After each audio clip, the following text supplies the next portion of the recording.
Explorer le regard intérieur, celui de ceux qui éveillent les consciences et révèlent l'universel à travers leur singularité. Chaque arboriste est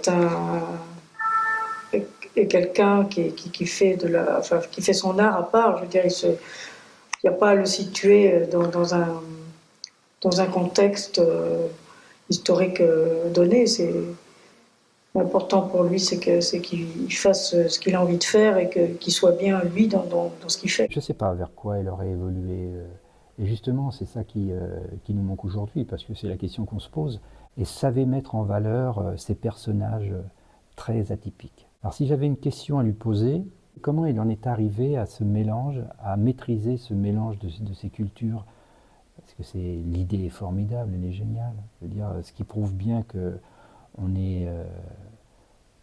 on a beau être de cultures différentes, on peut tous faire des choses ensemble. Déjà, rien que là, moi, je trouve que ce qu'elle faisait, c'est bien, c'était chouette. C'est puissant, c'est sympa, c'est coloré, c'est énergique.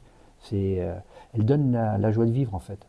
Est-ce qu'elle a envie de découvrir, par exemple, la culture asiatique? Peut-être que la culture asiatique aurait été aussi quelque chose qui viendrait très bien se greffer dans l'esprit de Dominique Dumoulin, peut-être. Peindre pour traverser la vie, peindre pour exister et peindre pour transformer sa vie.